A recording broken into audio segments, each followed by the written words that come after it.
गोस्वामी जी महाराज पूर्व प्रसंग में वर्णन किए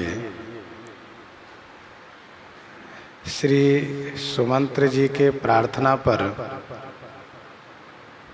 महाराजा श्री अवधेश जी की आज्ञा सुन करके रथ में श्री सीता जी, श्री राम जी, श्री लक्ष्मण जी विराजित हो गए।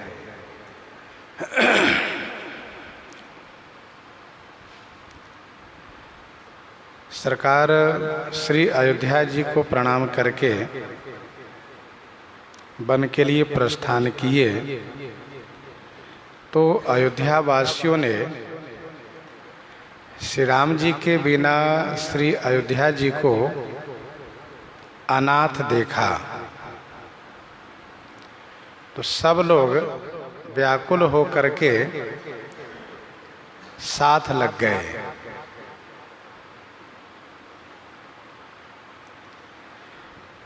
श्री राम जी सबको समझाते हैं, समझाने पर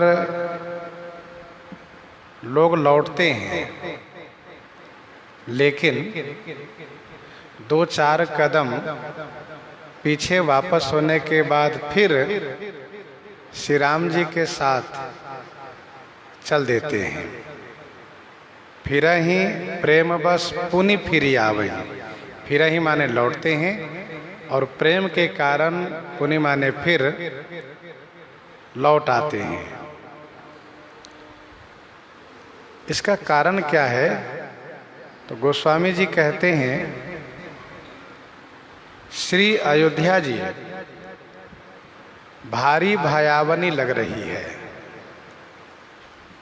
श्री अयोध्या जी भारी भयावनी लग रही है, मानो अंधेरी काल रात्रि है, मानो अंधेरी काल रात्रि के समान है। काल रात्रि वह रात्रि जिस रात्रि में प्रलय होता हो, सबका संहार होता हो, अथवा वह रात्रि जो मृत्यु की रात्रि है, जो बड़ी भयानक रात्रि होती है। और हम लोग कल चर्चा भी किए कि शास्त्र में 3 रात्रियों की चर्चा है, काल रात्रि, मोहरात्रि और शिवरात्रि। काल रात्रि, मोहरात्रि और शिवरात्रि।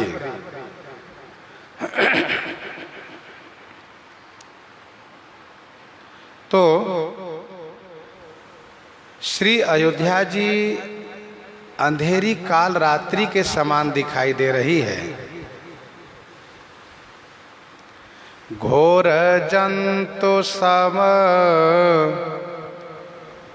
पुर नर नारी, डर पही ये कही एक निहारी।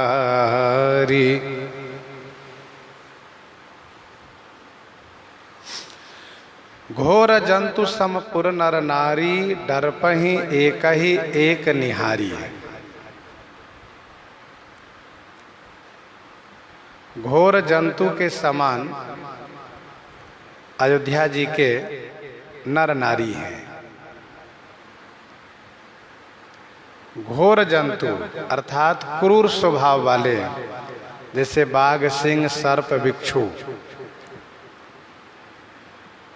डरपहि एक ही एक निहारी, एक ही एक दूसरे को निहारी माने देख करके, डरपहि माने डर रहे हैं।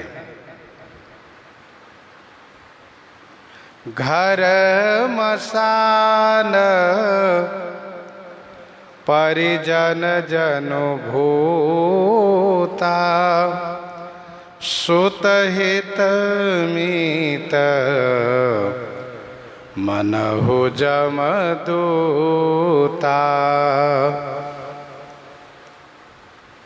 घर मसान परिजन जनु भूता, सुत हित मीत मनहु जमदूता।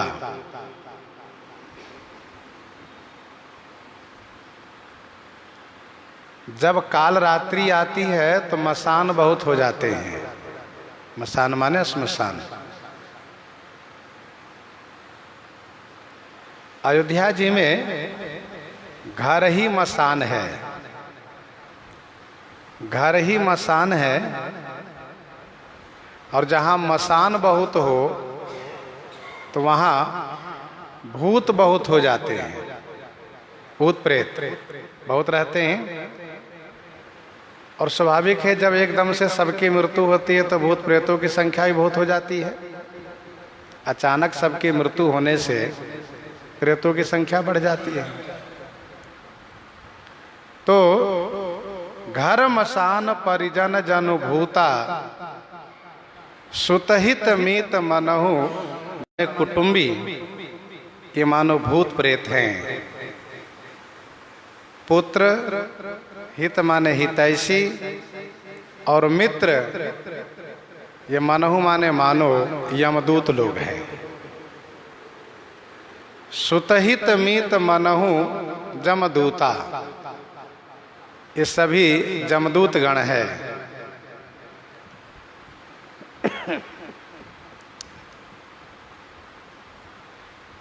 ये प्रलय का दृश्य है, प्रलय का दृश्य है। घर मसान परिजन जनुभूता सुतहित मीत मनहु जमदूता।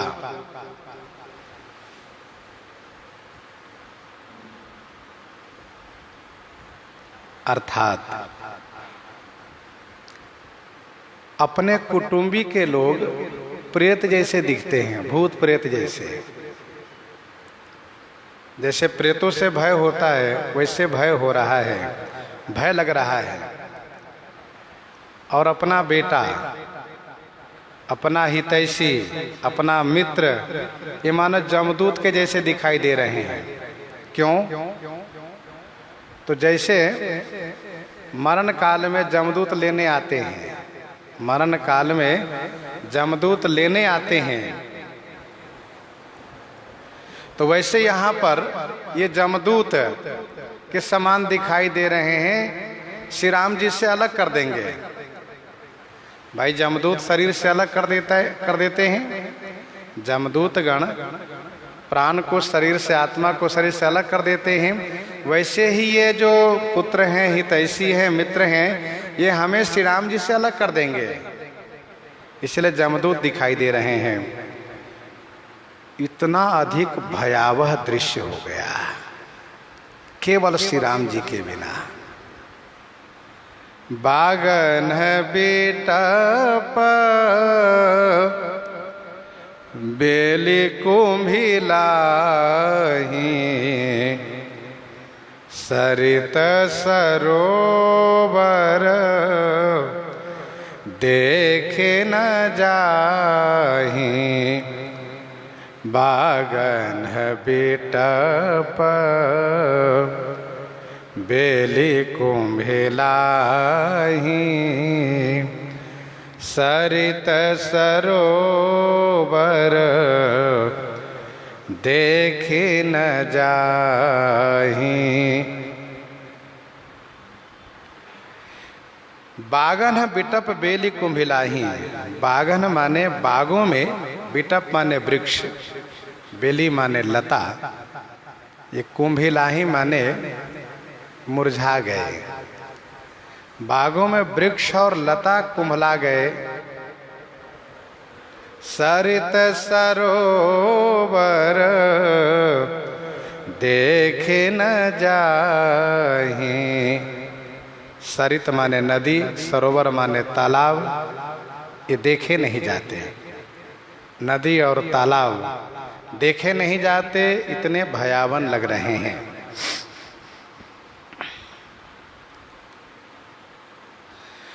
वृक्षों के समूह मुरझा गए,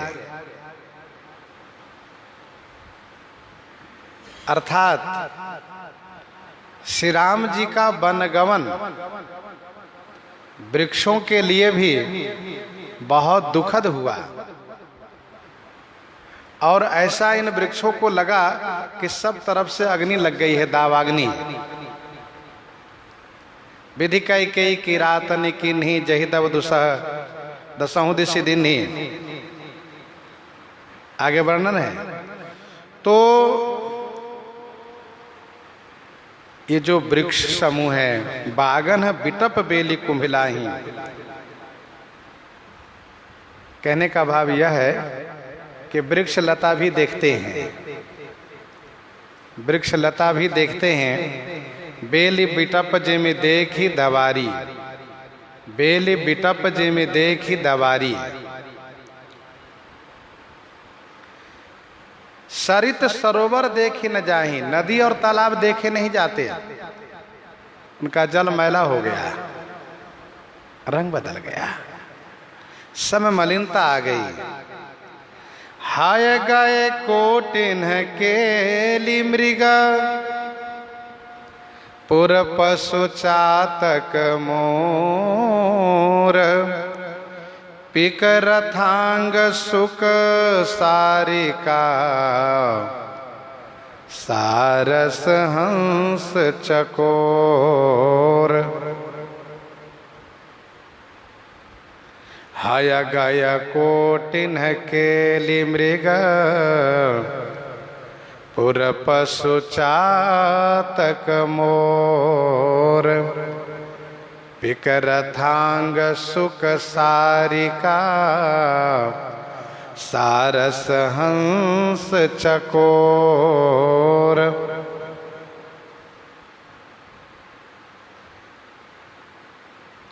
हाय गाया, हाया माने घोड़े, गाय माने हाथी, कोटिन माने करोड़ों की संख्या में, अनंत, बहुत से घोड़े, बहुत से हाथी, बहुत से केली मृग।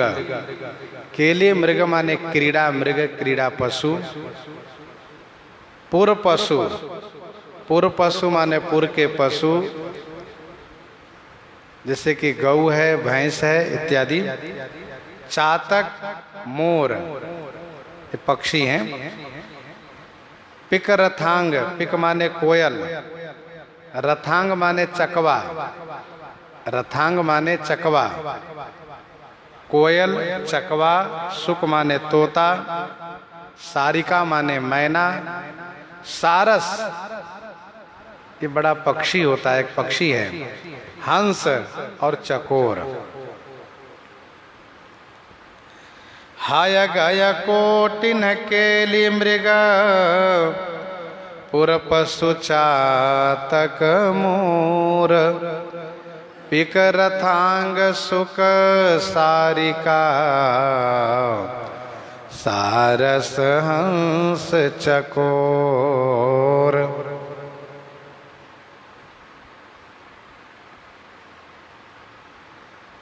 यहाँ पर गोस्वामी जी ने जड़, चेतन और चैतन्य तर, इन तीनों पर श्री राम जी के वनगमन का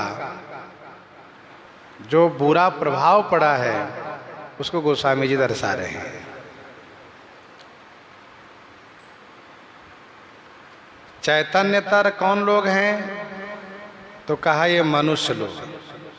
चलत राम लखी अवध अनाथा, बिकर लोग सब लागे साथा। ये चैतन्यतर हैं, मानव। जड़ कौन है? कहा बागन बिटप बेली कुंभिलाही, सरित सरोवर देखी न जाही। बागों के वृक्ष, लता, नदी और तालाब ये जड़ हैं। और चेतन कौन है?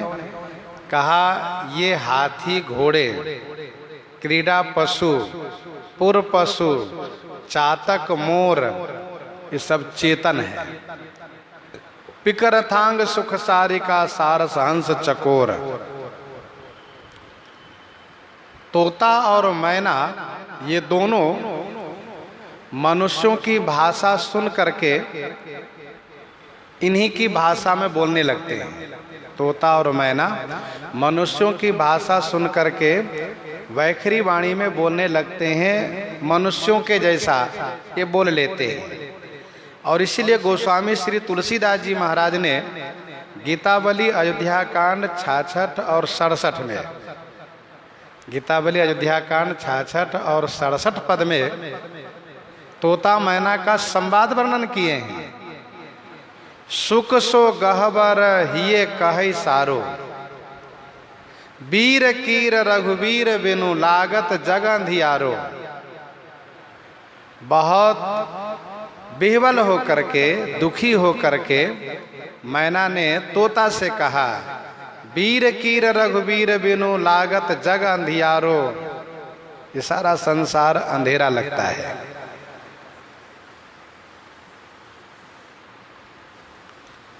हाय गय कोटिन केलि मृग, पुर पशु चातक मोर।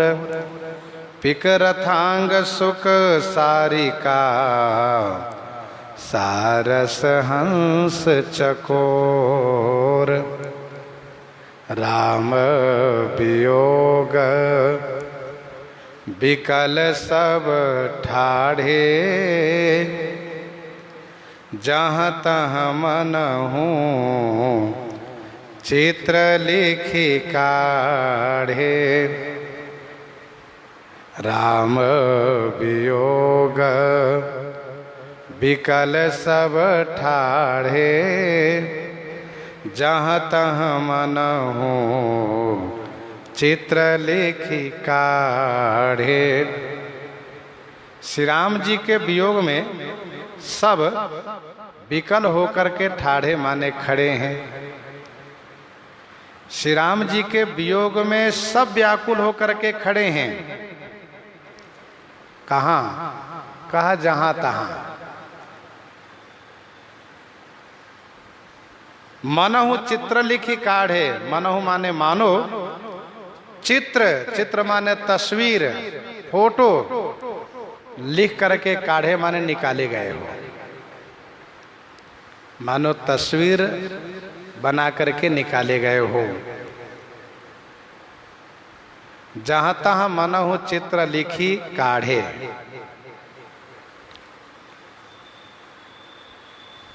अर्थात सब जड़वत हो गए। गोस्वामी जी महाराज आगे एक चौपाई लिखेंगे, जासु वियोग विकल पशु ऐसे, प्रजा मातु पितु जीहि कैसे। जासु वियोग विकल पशु ऐसे, प्रजा मातु पितु जीहि कैसे। जब जड़ पर और चेतन पर इतना बड़ा प्रभाव पड़ा है, इतना बुरा प्रभाव पड़ा है, तो जो चैतन्यतर है उनकी दशा क्या होगी?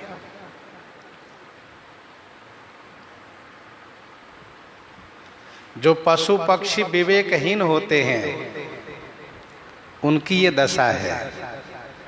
पशु पक्षी विवेकहीन है। पेड़ पौधे, इनको वह विवेक नहीं है, और मनुष्य तो विवेकवान है। राम वियोग विकल सब ठाढ़े, सब का मतलब सभी, क्या पशु, क्या पक्षी, क्या वृक्ष, क्या लता, ये सब के सब खड़े हैं। अंतर इतना ही है कि वृक्ष चल नहीं सकते, पशु बंधे हुए जा नहीं सकते, पक्षियां भले उड़ सकती हैं, परंतु मनुष्य तो साथ जा सकते हैं। राम वियोग विकल सब ठाढ़े। श्री राम जी के वियोग में सब व्याकुल होकर खड़े हैं, स्तब्ध है सब। किसी को कुछ समझ में नहीं आ रहा है। काह करिए कछु सूझन काऊ, क्या करें कुछ समझ में नहीं आता है। श्री राम जी सबके अंतर आत्मा है, मतलब प्राण प्राण के जीव के जीव सुख के सुख राम, तुम तजितात सोहात गृह, जिन्हि तिन्हि विधि बाम। प्राण प्राण के जीव सुख के सुख राम, तुम तजितात सुहात गृह, जिन्हि तिन्हि विधि बाम। श्री राम जी प्राणों के प्राण है, जीव के जीव हैं। राम प्राण प्रिय जीवन जी के।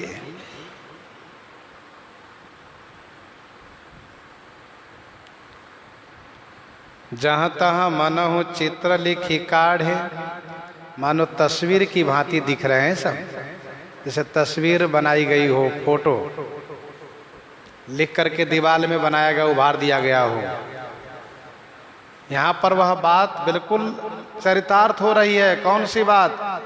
जिमी भानु बिनु दिन, प्राण बिनु तन, चंद बिनु जिमी जामिनी, तिमी अवध तुलसी दास, प्रभु बिनु समोझु धौजिए भामिनी, समोझि धौजिए भामिनी।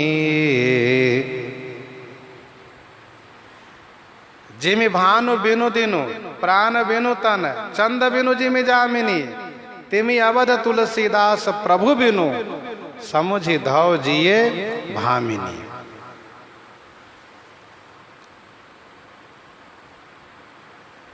सबकी दशा बड़ी दैन्य हो गई है। नगर सफल बन गहवर भारी, खग मृग विपुल सकल नर नारी। नगर सफल बन गहवर भारी, नगर सफल बन गहवर भारी, खगमृग विपुल सकल नर नारी।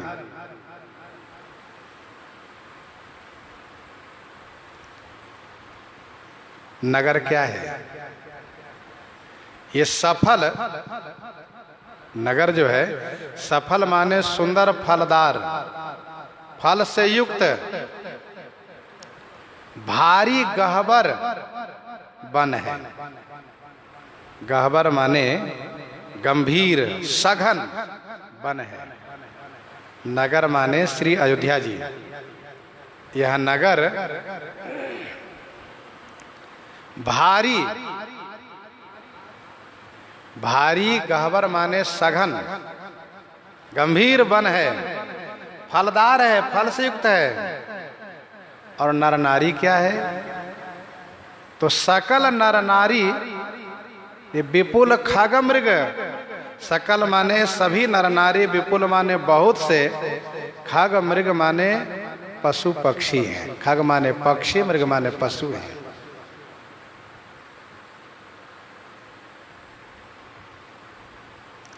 नगर सफल बन गहवर भारी, खग मृग विपुल सकल नर नारी। यह अयोध्या जी फलदार वृक्षों से भरा हुआ वन है। यह अयोध्या जी फलदार वृक्षों से भरा हुआ सघन वन है, गंभीर वन है। कहने का भाव यह है कि श्री अयोध्या रूपी वन सबको सब प्रकार से फल देने वाला है। चारों फल को दाता है ये।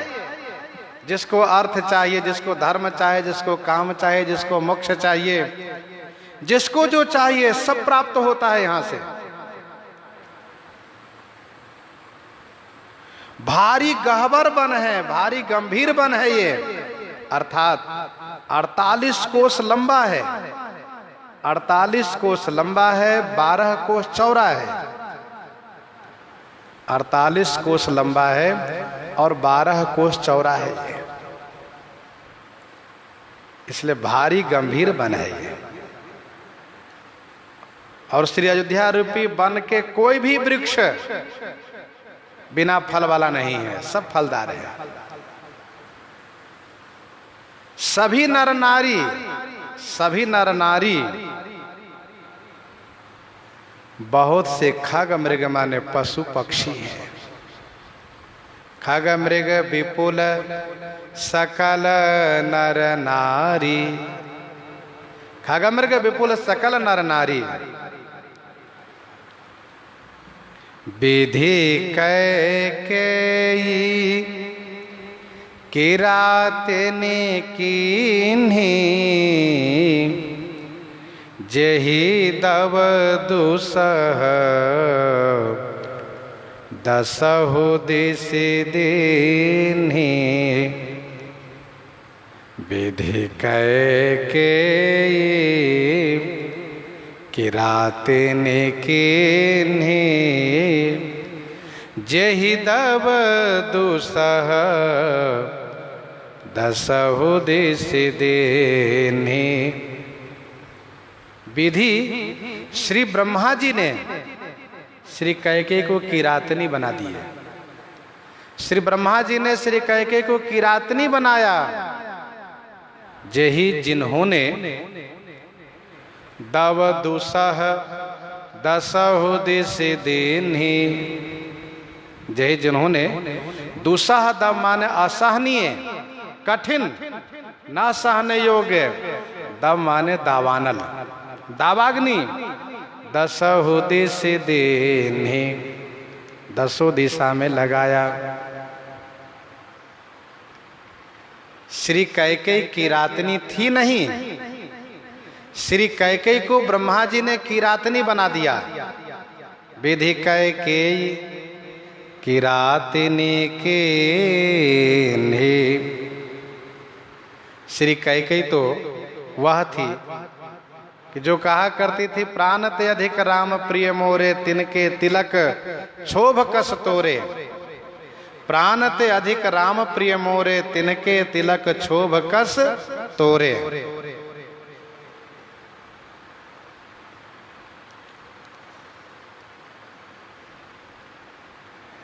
तो श्री कैकेयी को ब्रह्मा जी ने किरातनी बना दिया है। किरात की पत्नी, किरात की बेटी किरातनी कहलाती है, अर्थात ये भिलनी जंगल की। और किरातनी में विवेक का अभाव होता है, ज्ञान का अभाव होता है, इसलिए आग लगा देती है। विधि कैकेयी किरातनी कीन्ही, जेहि दव दमन दावानल दसहु दिस दीन्ही, दसों दिशा में लगा दिया। सही न सके रघुबर बिरहागी, चले लोग सब व्याकुल भागी। सही न सके रघुबर बिरहागी। रघुबर के विरह अग्नि को न सही सके, श्री रघुनाथ जी के विरह अग्नि को नहीं कोई सह पाए, इसलिए सब लोग व्याकुल होकर के भाग चले, सब लोग भाग चले। गोस्वामी जी इस दोहे में बड़ा सुंदर रूपक प्रस्तुत किए हैं। श्री अयोध्या फलदार वृक्षों के समूह से ये बहुत बड़ा सघन वन है और यहाँ के निवासी पशु पक्षी के समान हैं।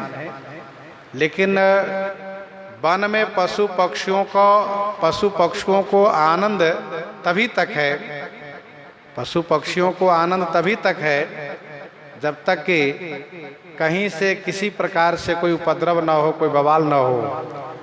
और जब वन के चारों तरफ से आग ही लगा दिए गए हो तो इससे बड़ा उपद्रव क्या हो सकता है। तो ये पशु पक्षी के समान अयोध्यावासी श्री राम के विरह रूपी दावाग्नि को देख करके भाग चले लोग सब व्याकुल भागी, सब लोग व्याकुल होकर के भाग चले। सब ही विचार किन्ह मन माही, सब ही विचार किन्ह मन माही, राम लखन सिए बिनु सुख नाही।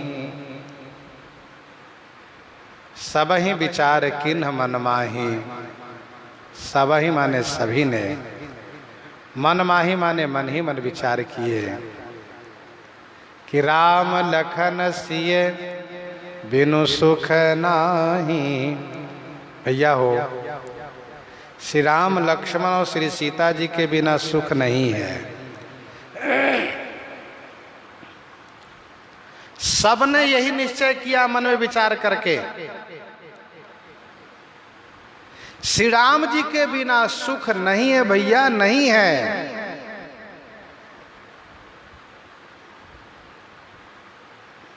जब श्री राम जी अयोध्या में नहीं रहे तो सुख अयोध्या जी में कहाँ रहेगा। जो आनंद सिंधु सुख राशि ही नहीं रहे, यहाँ सुख कहाँ से मिलेगा। इन अयोध्या वासियों ने यही निश्चय किया है क्या, आपके बिना हमें कोई सुख यहाँ नहीं है। तुम बिनु सुखी, तुम बिनु दुखी, सियाराम, तुम बिनु दुखी सुखी तुम ते ही, तुम जानहु जिए जो जेहि के ही। तुम बिनु दुखी सुखी तुम ते ही, तुम जानहु जिए जो जेहि के ही। श्री गुरु वशिष्ठ जी कहते हैं आपके बिना सब दुखी हैं और आपसे ही सुखी हैं।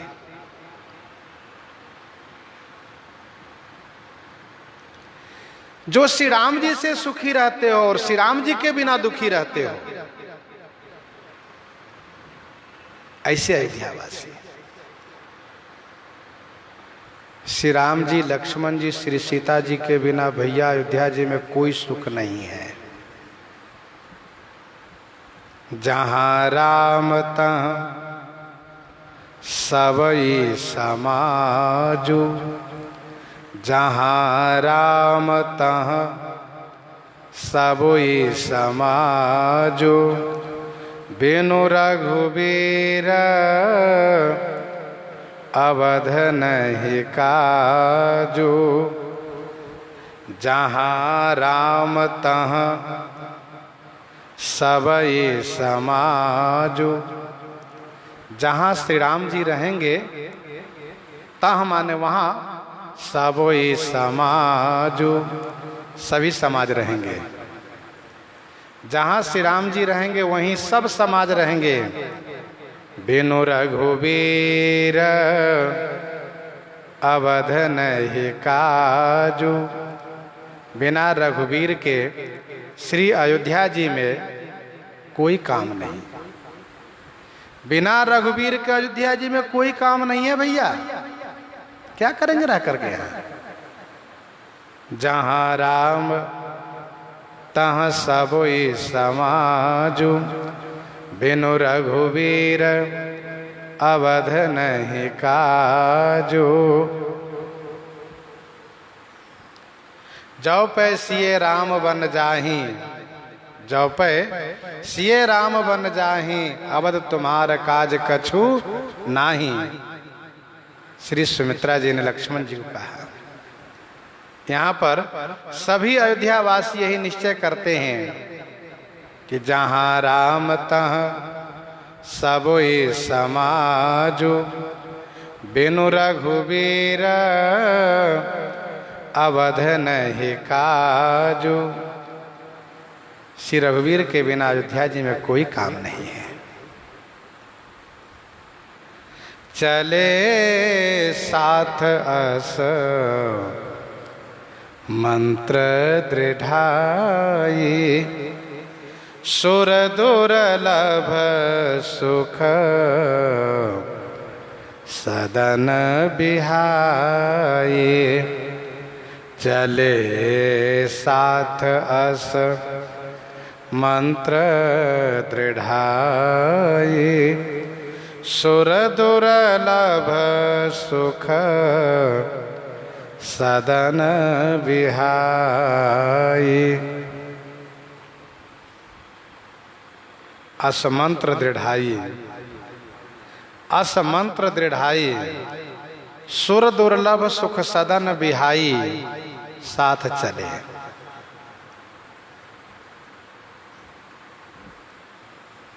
ऐसा मंत्र माने सलाह विचार को, दृढ़ाई माने सुदृढ़ करके, सुर दुर्लभ सुख सदन बिहाई। सुर दुर्लभ माने देव दुर्लभ, सुख के सदन माने घर, देव दुर्लभ सुखों के घर, देव दुर्लभ सुखमय सदन, ऐसा भी कर लीजिए अर्थ। देव दुर्लभ सुखमय सदन माने घर को, बिहाई माने छोड़ करके चल दिए। चले साथ अस मंत्र दृढ़ाई, सुर दुर्लभ सुख सदन बिहाई।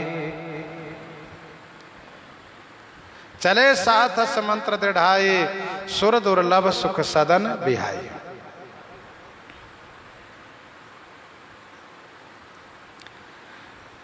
कौन सा ये बिनु सुख नाही, इस मंत्र को सुदृढ़ करके मजबूत करके देव दुर्लभ सुखमय घर को छोड़ करके सब चल दिए। चले लोग सब व्याकुल भागे। श्री अयोध्या जी में इन पूर्वासियों का घर सुखमय घर है, देव दुर्लभ सुख से भरा हुआ घर है ये। नितनव सुख सुर देख सिहाही, नितनव सुख सुर देख सिहाही, अवध जन्म जाचहि विधि पाही। नितनव सुख सुर देख सिहाही, अवध जन्म जाचहि विधि पाही।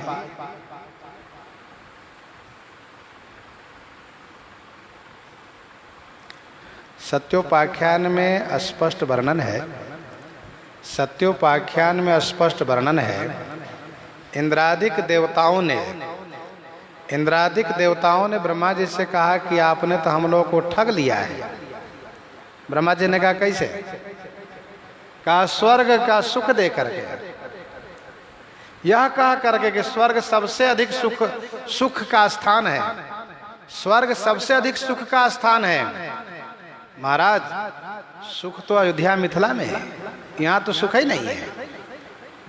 तो श्री ब्रह्मा जी ने कहा वहां के लिए तुम लोगों का भाग्य नहीं तो हम क्या करें, वहां के लिए तुम लोगों को भाग्य ही नहीं है।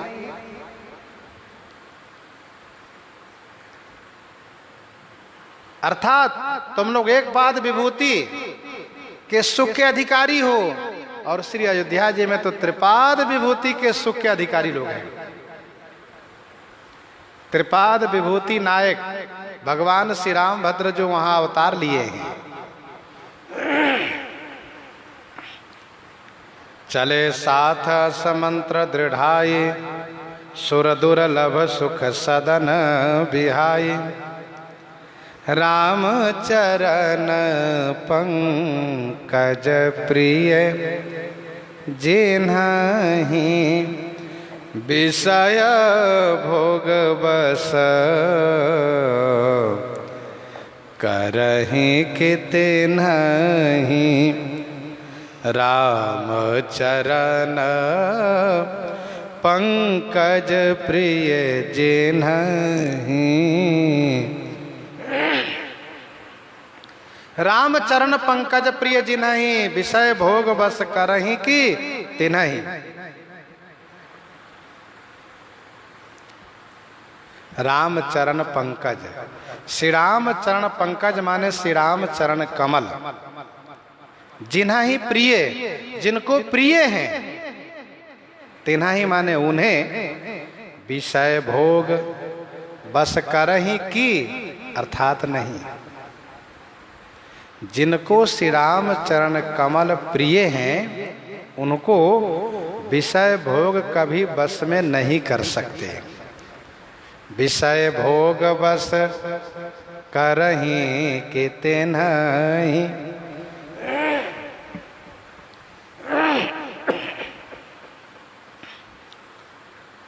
जिनको श्री राम चरण पंकज प्रिय हैं। सात टूक को पीन की, सात टूक को पीन की भाजी बिनु लोन। तुलसी रघुबर उर बसहीं इंद्र बापुरो कौन। तुलसी रघुबर उर बसहीं इंद्र बापुरो कौन। और ब्रह्मादिक भोग सब, ब्रह्मादिक भोग सब विष सम लागत ताहि। नारायण रघुचंद की लगन लगी है जाहि। नारायण रघुचंद की लगन लगी है जाहि।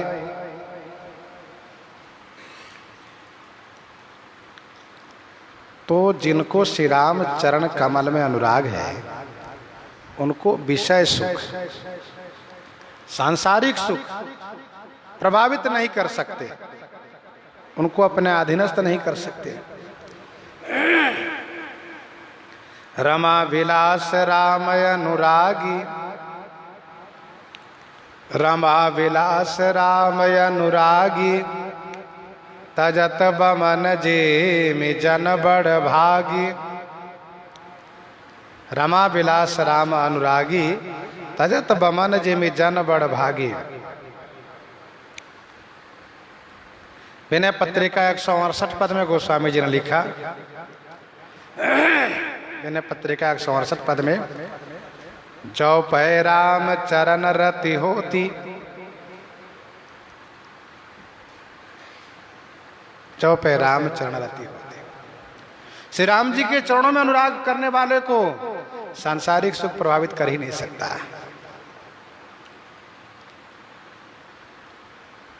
श्री कुंभनदास जी महाराज की कथा भक्तमाल जी में प्रस्तुत है। श्री कुंभनदास जी महाराज का परिवार बड़ा था, पर थे बहुत बड़े महान भक्त। ठाकुर जी इनकी गोद में आकर के बैठते थे, खेलते थे और इनसे संगीत सुनते थे। जब ठाकुर जी को मन हो तभी मत चल जाए, हमको अभी सुनाइए। और श्री कुंभनदास जी उनको सुनाया करते थे।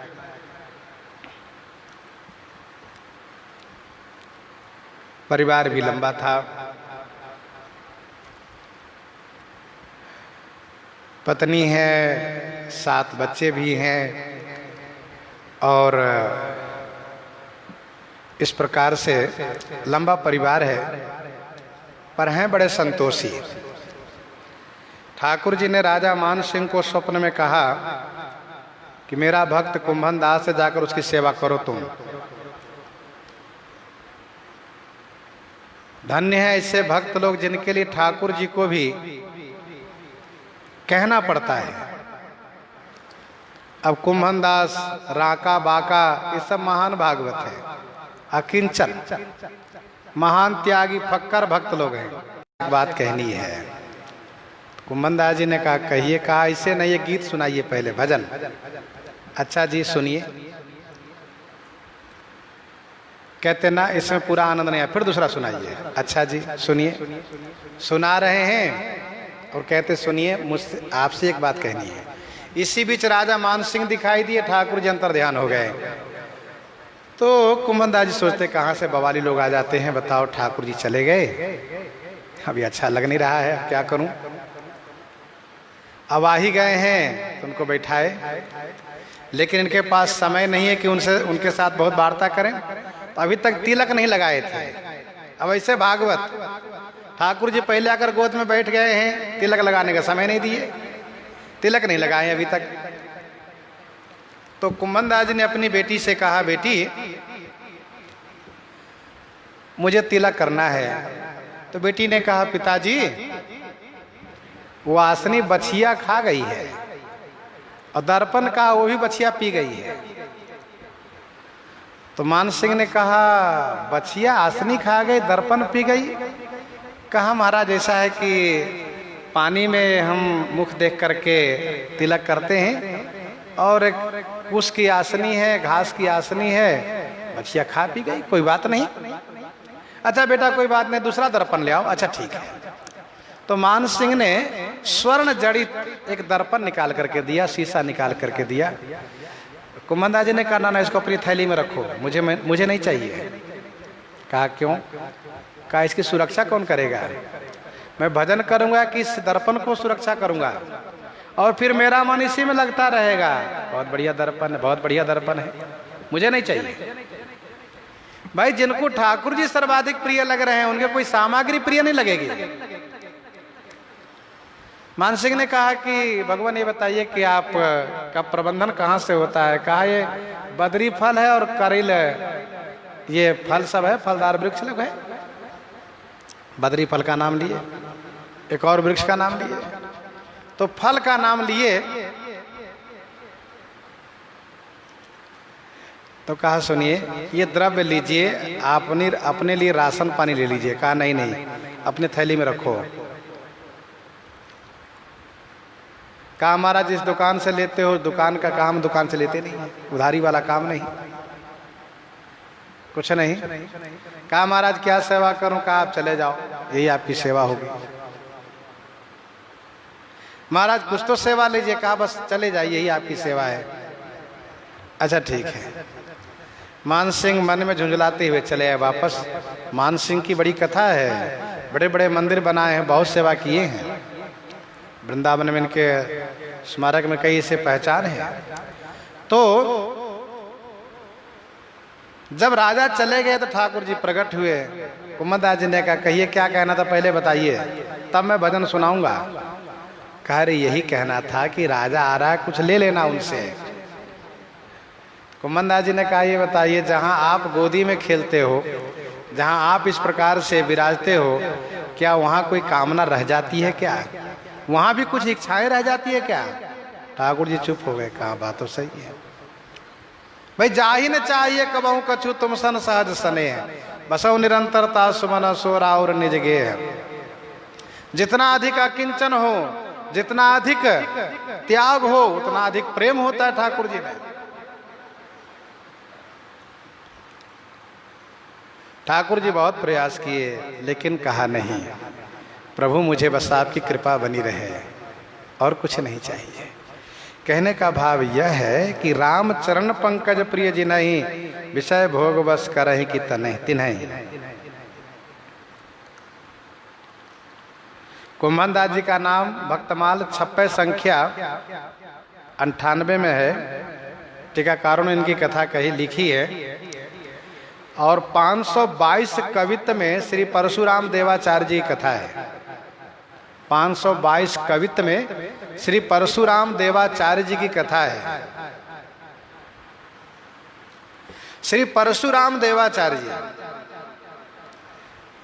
आचार्य हैं, बहुत बड़ा वैभव है आश्रम में, बड़ी सेवा होती है। बड़ी संख्या में संत हैं, गौ हैं, बड़ा समाज है। तो श्री परशुराम देवाचार्य जी ये शिक्षा देते हैं सबको, सभी शिष्यों को, माया सगो न तन सगो, सगो न यह संसार। भैया हो, ये माया सगो न तन सगो, सगो न यह संसार। न माया तुम्हारा संबंधी है, न शरीर संबंधी है, न संसार संबंधी है। तो परशुराम यह जीव को सगो जो सृजनहार। जो सृजनहार हैं वे परमात्मा, वे ब्रह्म, वे भगवान ही हमारे संबंधी हैं। परशुराम यह जीव को सगो जो सृजनहार। एक दिन एक संत ने एकांत में कहा, महाराज शिक्षा तो बहुत बढ़िया आप देते हो। कहा तो इसमें संदेह है क्या आपको? कहा महाराज इतने बड़े मठाधीश हो, इतना बड़ा वैभव है, और आप कहते हो कोई संबंधी है। ये नहीं है। माया सगो न तन सगो, सगो न यह संसार। ये जो सब दिखाई दे रहा है सब गो गोचर जहाँ लगी मन जाई, सो सब माया जानो भाई। सब माया है। फिर इसी में आप घुले मिले यहीं रहते हो, बढ़िया कमरे में रहते हो, बढ़िया ठाठ से सारी व्यवस्था करा रखे हो। संत थे वे, पक्कर संत। तो उन्होंने कहना शुरू किया कि वाह महाराज वाह, उपदेश बहुत बढ़िया करते हो, और कोई भी आकर के देखे तो आपके यहाँ वैभव इतना अधिक कि उसका कुछ कहा नहीं जा सकता। तो महाराज छोड़ो ने सब प्रपंच, चलो हमारे साथ। उस त्यागी ने कहा। परशुराम जी ने कहा हाँ बिल्कुल, बहुत बढ़िया बात आपने कही। तो उन्होंने कहा चलो अभी महाराज। कहा सुनिए, अभी चलूंगा तो लोग मनाएंगे, लोग रोकेंगे, घेरेंगे, इसलिए ऐसे समय हम चलेंगे तो लोगों को पता न चले। कहा ठीक है। उनको ये मन में विश्वास नहीं था कि सबको, इन सभी को छोड़ के चल देंगे। हुआ क्या, मध्य रात्रि में जब सब के सब सो गए, सब विश्राम करने लगे हैं, तो परशुराम देवाचार्य जी वैसे भी रात्रि को बहुत कम सोते हैं, भजन साधना करने वाले महान पुरुष हैं। संत जी को बैठा रखा था। संत जी से कहा चलिए। कहाँ चलिए? किधर से चलेंगे? मुख्य द्वार से चलेंगे तो द्वार के जो प्रहरी है, जो पहरेदार है, वे जान जाएंगे। पीछे वाले द्वार से दरवाजा खोल के चलेंगे। कहा ठीक है। कमंडल उठाए, परशुराम देवाचार्य चल दिए। कहा हमारा कुछ लेंगे नहीं। कहा क्या लेना है? माया सगुन तन सगो, सगुन या संजार, क्या लेना है? अच्छा ठीक। कमंडल जो लिए सो? कहा लो भैया, अपने दिनचर्या ऐसी भी हो जाएगी। कहा बिल्कुल ठीक। महाराज द्वार तो बंद कर दीजिए। कहा द्वार क्यों बंद करना है भाई?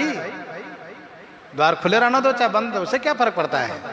चल दिए परशुराम देवाचार्य जी। अब चल दिए, चलते चलते जंगल में प्रवेश कर गए, घने जंगल में। मध्याह्न का समय आया, दोपहर हुआ, और उन साधु को तो भूख लग गई। कहा महाराज अब तो चला नहीं जा रहा है, हमें तो भिक्षा लेनी पड़ेगी। कहा ठीक है जाओ भिक्षा ले आओ आप। कहा मुझे भूख नहीं लगी है। कहीं ऐसा तो नहीं आश्रम त्याग दिए इसलिए भूख नहीं लगी? कहा नहीं नहीं, ऐसी कोई बात नहीं है भाई। कहा महाराज ठीक है आप बैठो, मैं भिक्षा लेकर आता हूं। अब ये गए हैं भिक्षा लेने के लिए। तब तक जंगल में कुछ लोग बैलगाड़ी से भंडारे की सामग्री लाद करके आ गए, और उन लोगों ने सोचा कोई संत महात्मा दिखे तो उनके सानिध्य में हम लोग भंडारा करें जंगल में, और जंगल में रहने वाले बाबा लोगों को भोज भंडारा खिलाएं, फिर वापस घर जाएंगे। इतने में उन लोगों की दृष्टि पड़ी श्री परशुराम देवाचार्य जी पर। कहा महाराज आज्ञा हो तो यही भंडारा करूं? कह रहे नहीं नहीं भैया कहीं और जाकर कर लो, यहाँ नहीं। कहा नहीं नहीं महाराज हम यही कर लेते हैं, आपको कुछ नहीं करना है, सब करेंगे हम लोग। जंगल के साधु महात्मा को बुलाएंगे हम, प्रसाद हम बनाएंगे, खिलाएंगे हम, केवल आप आज्ञा तो दीजिए। कहा ठीक है अब आपकी इच्छा तो करो। और उन सब ने सारा प्रपंच फैलाया। बड़े चूल्हे बनाए, बर्तन लेकर आए ही थे, भोजन बनना शुरू हो गया। अब जैसे ही सब्जी का छौंक लगा, इसी बीच वो बाबा जी उधर से मधुकरी लेकर के आए। देखा, बाप रे, यहाँ तो बहुत बड़ा कड़ाही में छौंक लग रहा है। छोटी कड़ाही ने बड़ा कड़ाह चढ़ा हुआ है। महाराज, ये सब क्या है? ये आपके भगत लोग कहा ने पूछ लो। तो पता चला जंगल में ये तो सब ऐसे ही आए हैं। तब उन संत जी ने श्री परशुराम देवाचार्य जी को पांव पकड़ लिया, कहा, महाराज, आप जहां जाओगे वहीं चकाचक रहेगा। हम समझ गए कि आपको कुछ चाहिए नहीं, आपको कुछ नहीं चाहिए, लेकिन आप जहां रहोगे वहां स्वाभाविक रूप से भोज भंडारा भी होगा, चकाचक भी रहेगा। क्योंकि जिम सरिता सागर महु जाही यद्यपि ताहि कामना नाही, जिम सरिता सागर मह जाही यद्यपि ताहि कामना नाही, तिम सुख संपत्ति बिनहि बुलाए धर्मशील पहि जाही शुभाए। कहने का भाव यह है कि भजन करने वाले को कुछ चाहिए नहीं है। और यदि संत महात्मा इस प्रकार से भजन पारायण है, उनके पास वैभव दिखते हैं, तो समझना चाहिए कि ये उनके भजन का प्रभाव है, सेवा हो रही ठीक है, लेकिन वे अनासक्त भाव से वहां रह रहे हैं। तो रामचरण पंकज प्रिय जी नहीं, विषय भोग वश करहि कि तिन्हि। श्री राम चरण कमल जिनको प्रिय लगते हैं, उनको सांसारिक सुख प्रभावित कर ही नहीं सकते। देखो, श्री राम जी परमानंद सुख के मूर्ति हैं। वे जब वे मिल गए जिनको, तो उनको और कोई आनंद क्या मिलेगा, क्या प्रभावित करेगा? बालक वृद्ध विहाय गृह लगे लोग सब साथ, तमसा तीर निवास किए प्रथम दिवस रघुनाथ। लोग बालक वृद्ध विहाय, लोग बालक वृद्ध गृह विहाय साथ लगे। सब लोग बालक वृद्ध को घर में छोड़ करके साथ लग गए। तमसा तीर निवास किए प्रथम दिवस रघुनाथ। श्री रघुनाथ जी तमसा नदी के तट पर प्रथम दिन विश्राम किए, अर्थात 14 वर्ष का प्रथम दिन ये हुआ। आज से 14 वर्ष की गिनती प्रारंभ हो गई।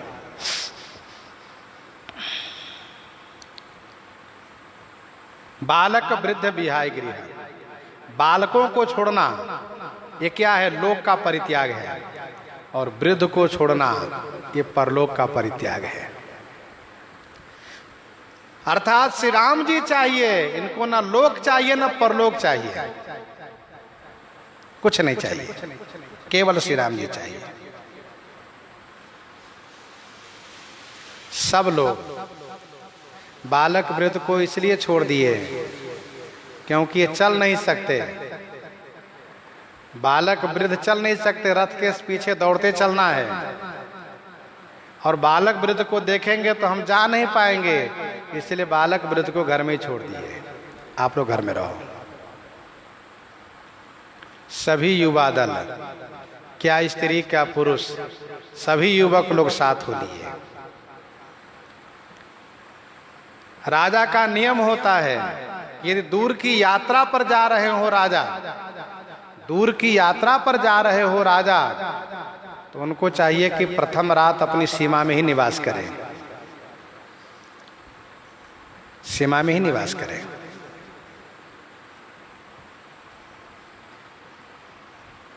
श्री अयोध्या जी के दक्षिण पश्चिम दिशा में यह तमसा नदी है। यह नदी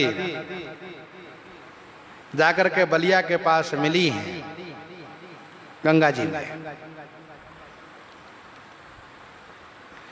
भगवान श्री राम ने श्री लक्ष्मण जी से कहा, भैया लक्ष्मण, यद्यपि तमसा नदी पर कंदमूल फल है, लेकिन आज हम लोग जल पी के ही रहेंगे, कुछ खाएंगे नहीं। बालक वृद्ध विहाय गृह, लगे लोग सब साथ, तमसा तीर निवास किए, प्रथम दिवस रघुनाथ। आज केवल जल पर रह गए सरकार, कुछ नहीं पाए। प्रथम बास तमसा भयो, दूसर सुरसरि तीर, नहाई रहे जलपान करी, सिए समेत दो वीर। केवल जलपान करके रह गए।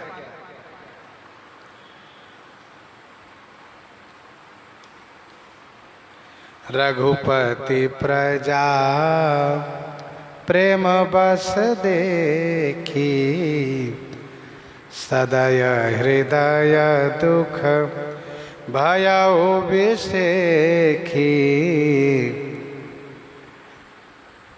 श्री रघुनाथ जी ने प्रजा को प्रेम बस देखा। सदय, सदय माने दयायुक्त हृदय हैं, इसलिए विशेष दुख हुआ। श्री रघुनाथ जी सबको समझाना शुरू किए, धर्म उपदेश कर रहे हैं। सरकार सभी को धर्म उपदेश कर रहे हैं। हम आप इस प्रसंग को यहीं पर हृदयंगम करते हैं। आइए श्रवण करते हैं श्री विनय पत्रिका से।